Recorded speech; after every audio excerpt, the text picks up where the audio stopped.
as much as strange disappearances and mysterious deaths, which is why it's so strange that the Sligo man hasn't received more attention. Peter Bergmann showed up in Ireland with few belongings and died on a beach just days later. And while that doesn't sound all that exciting, it's the circumstances leading up to this event that have investigative professionals and amateur sleuths alike scratching their heads. Hello everyone, and welcome back to the Crafty Crimes podcast. Today's episode is a little different because no crime was actually committed, but it was under investigation by the local police force.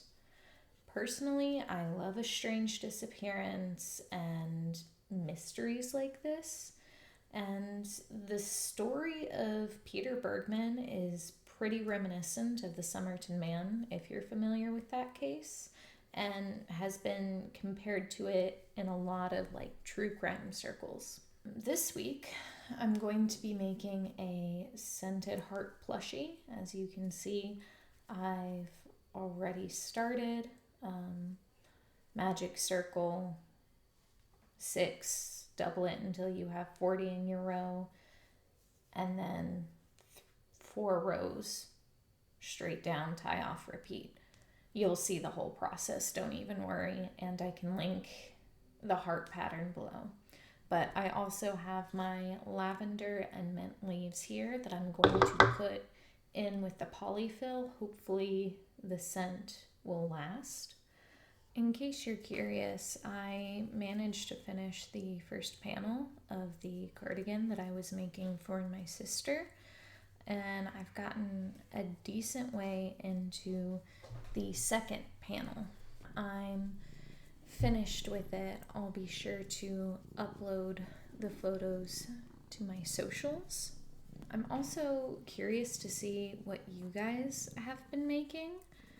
So if you want to post pictures of your creations, whether you crochet or knit or sew or paint or do pottery or whatever your craft is, if you guys want to tag me at Crafty Crimes Podcast on Facebook, Instagram, and TikTok, I think that would be great because I'd love to see it. As an extra note, I know my background is a little more chaotic today because of my Christmas tree here. I can't push my dining room table back to set up my backdrop because that requires quite a bit of space. So this week and maybe in the next episode, you guys are just going to have to deal with my messy dining room as the backdrop for these videos. There's not really too much background info or setup for this episode, so I'm just gonna dive right in. So sit down, get comfy, and pull out your crafting supplies with me. On June 12th, 2009, a man going by the name of Peter Bergmann was seen boarding a bus in Derry, Ireland. He had 2 black carry-on bags with him. He took the bus to Sligo, Ireland, a small coastal town in the northwest corner. The city boasts a population of about 20,000 people, and based off of some of the photos I've seen, it is absolutely gorgeous. Certainly gorgeous enough to capture the adoration of famous poet W.B. Yeats, who wrote quite a few poems about Sligo and in Sligo. The architecture is absolutely beautiful, but then again, I guess they probably wouldn't show the slums of their city on their tourist information page, huh? But regardless, the city is actually the county seat for Sligo County. Like I said, beautiful place. But when Peter Bergmann got off the bus in Sligo, he was just carrying those 2 small black bags with him. And he carried those 2 small black bags into the hotel he checked into that day, the Sligo City Hotel. He paid for a 3-day stay with cash, was given a room key, and then went about his day. The clerk at the desk noted that Peter spoke with either a German or Austrian accent, and that the name he had given was the Germanic spelling of the name, which in this case refers to the spelling of Bergmann. In Germany and Austria, it's apparently traditional to spell it with 2 N's at the end instead of just 1. The hotel clerk also noted that Bergmann gave them an Austrian address. I'd tell you what the address is, but I just know I'd butchered the pronunciation of it, but you can find it online easily enough. They also noted, though, that Bergmann looked like a gentleman in his 50s or 60s. He had white hair, blue eyes, and a slim, athletic build. The following day, June 13th, Bergmann was seen at a nearby post office buying stamps and an airmail voucher. And this is really the only thing of note that he did his entire time in Sligo. Over the next several days, cameras capture Peter walking around the city. In total, he left his hotel 13 times in a 3-day period, each time leaving his hotel with a plastic bag filled all the way up with stuff, and then returning to the hotel without it.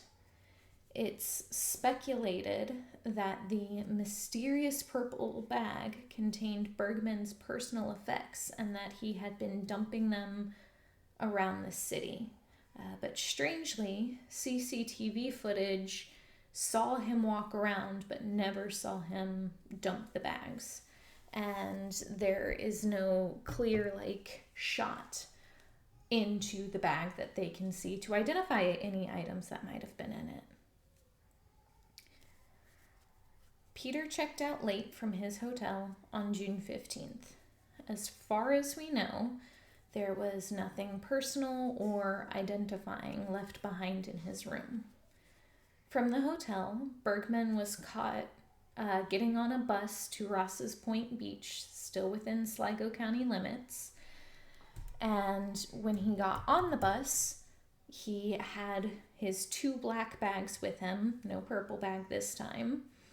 But when he got off the bus, he only had 1 with him. So he must have dumped one of those bags somewhere, right? Several people saw Peter Bergmann on the beach that day, saying that he was memorable because he wasn't in typical beach attire. Witnesses say that he was dressed in long pants and dark clothes, at some point maybe even with his pant legs pulled up while he walked the edge of the water. But regardless, it wasn't normal beach clothes. He wasn't in a swimsuit or anything. He was covered head to toe. The last time anyone saw Peter Bergmann alive was at 11:50 p.m. on June 15th, standing near the water watching as the high tide rolled in.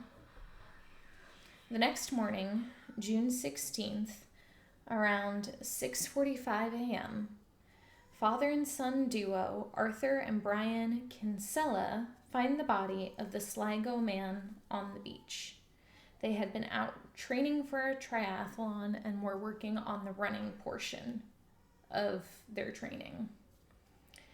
The body was found on the beach near the same spot where he had been seen the night before. He was found wearing a pair of soft, black underwear over a bright purple Speedo and a navy shirt tucked into the waistband.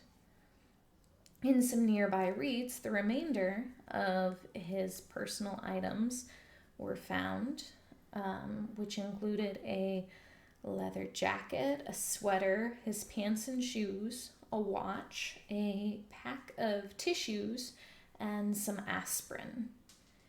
It's claimed that all of the tags were cut off of his clothes, but you can see the brands and even the sizes on some of his clothes, so I'm not sure where that information came from. But regardless of that little detail, it appears that Peter Bergmann knowingly and willingly stripped down the night before to get into the water. They found no evidence of coercion. An autopsy showed that Bergmann was incredibly ill. He had late-stage prostate cancer that had metastasized to his bones, causing tumors. His heart had scars on it from at least 2 previous heart attacks, and he was missing a kidney. He also had a gold tooth somewhere in his mouth. I can't remember sources specified, but it's not in my notes. But he for sure did have a gold tooth, don't worry. So with him being this sick, his official cause of death was ruled as cardiac arrest.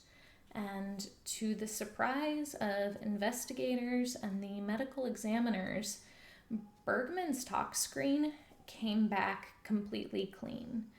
Typically, if someone has, late stage cancer that's, metastasized and they're having heart problems and all of that, you would expect to see them on painkillers, but not even the aspirin found with his belongings was in his system. Like, it was clean. I also just want to make a real quick note on the difference between a heart attack and cardiac arrest. I see a lot of people online use these terms interchangeably, and I just want to let you know that, that's not the case and that they're different.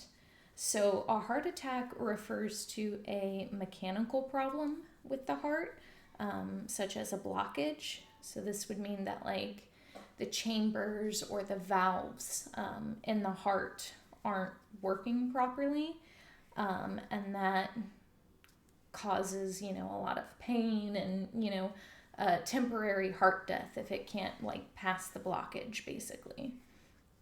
And a cardiac arrest event refers to an electrical problem with the heart, meaning that the electrical impulses that are sent to the heart just aren't firing right, aren't reaching their destination. Something's happening so that the heart stops beating, basically. So there is a difference between the two. If you didn't know before, now you do.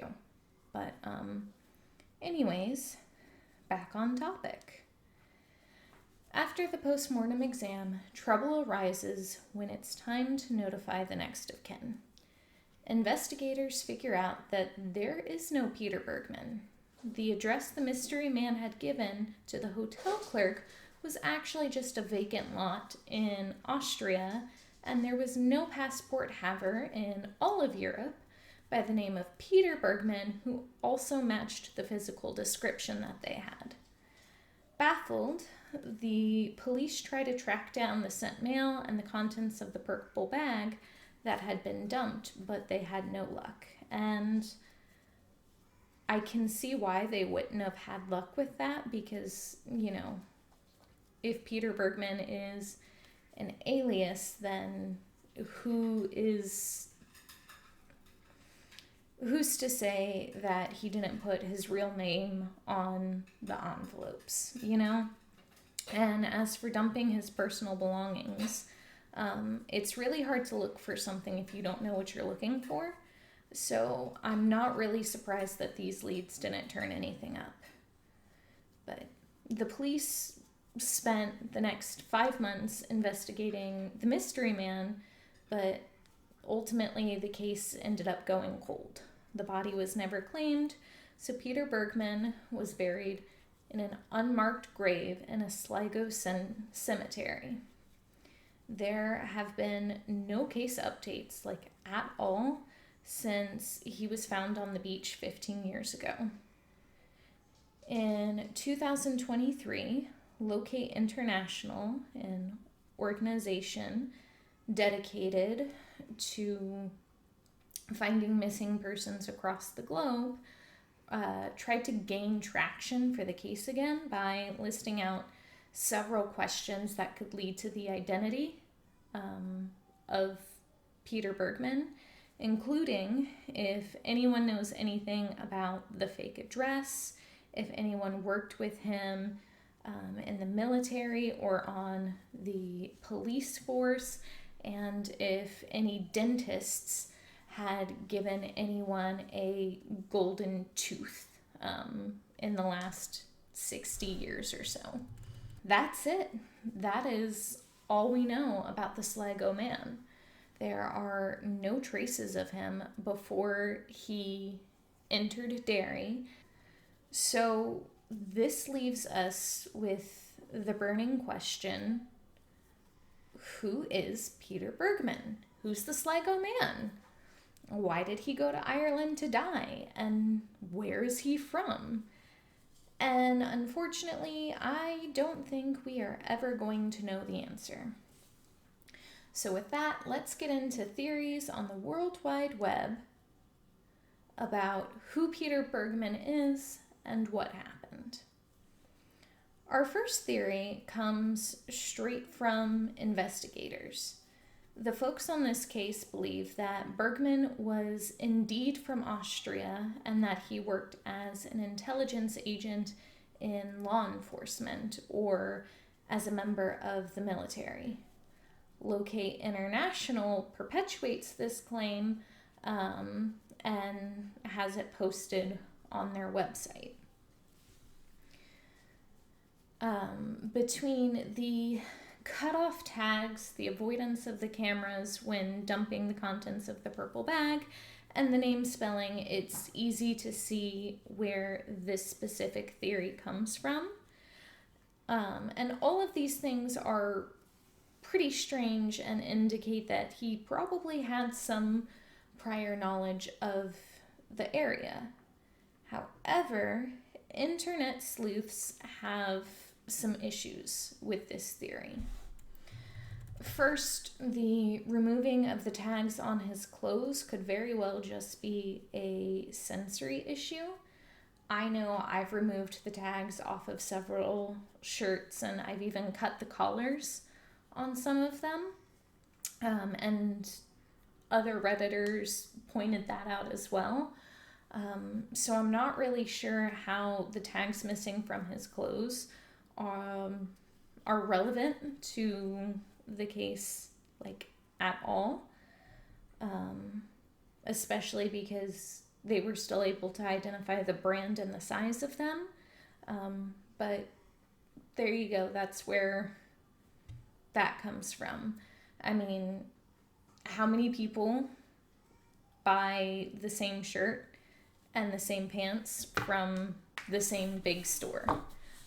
So unless like clothes are custom made or tailored or bought from a like specific small boutique that's only found in like one area of the world, I fail to see how this detail is important. I just messed up by snipping my yarn too soon because I lost my end, so give me just a second here. Redditors also pointed out that if the Sligo man worked for the government, then they would have some record of him and know who he is and where he was supposed to be, and they're not gonna just lose track of an entire person like that, and they would have known that he was missing and would have either claimed his body or pointed people in the right direction to claim his body.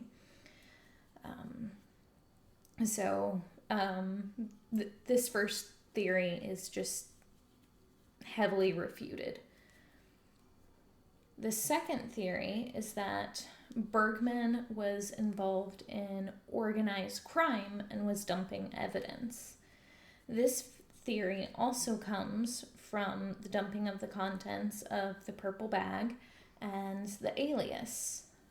I suppose this one has more substance if you believe that he was meeting with someone in a hotel room and they were giving him things to dump. The most common idea for this being that he was an elder member of the IRA and was taking the fall for a younger member who maybe divulged too much to someone.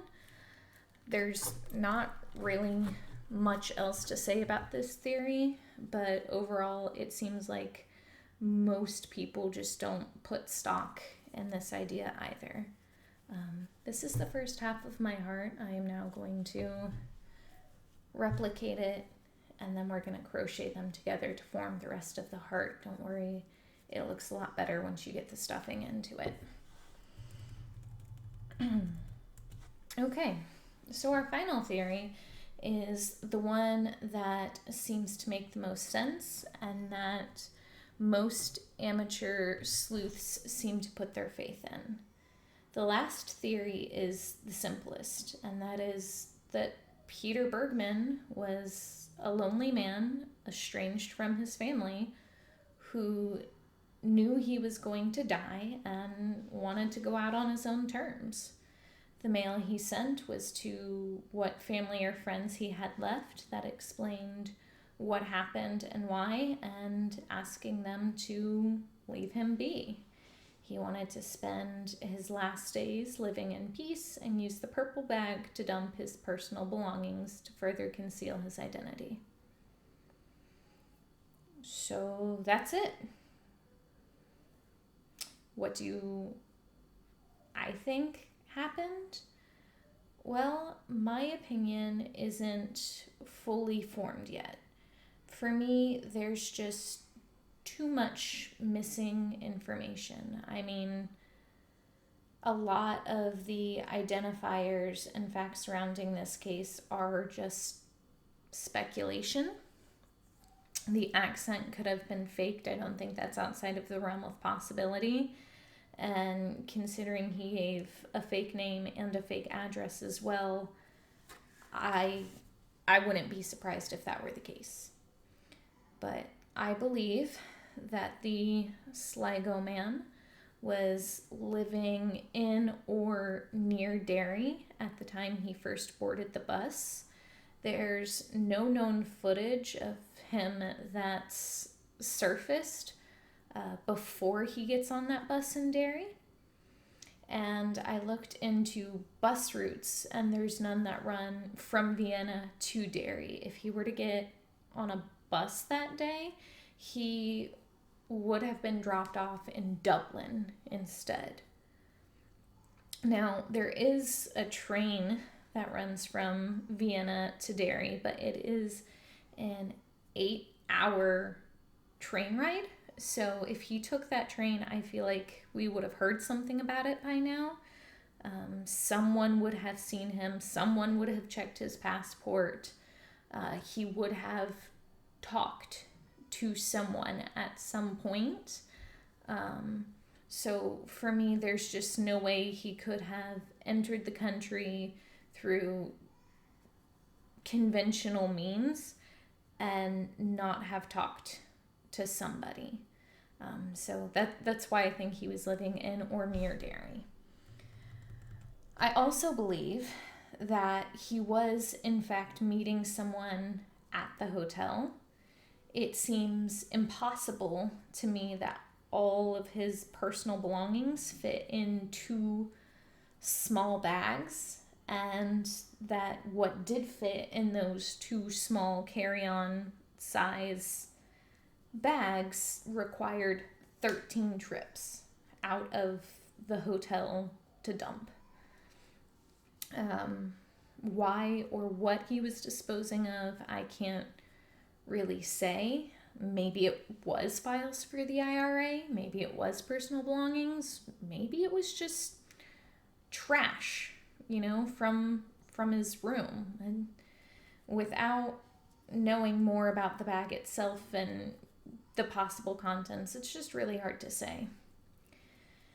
And finally, I believe that Peter Bergmann knew he was going to die. I think that between the prostate cancer and the bone tumors, he would have been in a considerable and near constant amount of pain. And I'm not even really surprised that he had heart problems. Blood is produced in the bone marrow, so if your bones are growing tumors, then it's, pretty obvious that a bad heart is going to follow. It's commonly believed that him walking into the water is what caused the cardiac arrest. The shock from the cold water was just too much for his system. So I think he knew he was sick, and I think he just wanted to be near the water, and I think he knew it would be his time soon. Unfortunately, though, this case brings more questions than answers. Like, what is the true identity of the Sligo man? What was in those purple bags? What was he doing in Sligo, and why did he choose that city? Why didn't he take one of his aspirins when his heart began to fail? And who did he send the mail to, and why haven't the recipients come forward? And that, my friends, is the strange case of Peter Bergmann. Do you see what I mean when I say that this episode is a bit different because no actual crime was committed? I mean, it can't be classified as a strange disappearance because he didn't disappear. His body was found and buried. Yes, maybe you could call it a strange appearance, But what do you think happened to the Sligo man? Who do you think he is?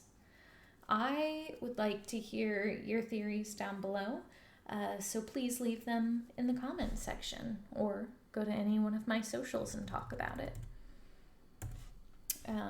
This is my heart plushie so far. I'm going to keep working on it. Stay tuned for it, though, because it is going to be part of a giveaway that I'm going to be hosting in January after the holidays. So please stay tuned. Please be watching my Facebook and my YouTube for that announcement. Thank you so much for being here today, and remember to choose kindness where you can. Stay crafty, my friends.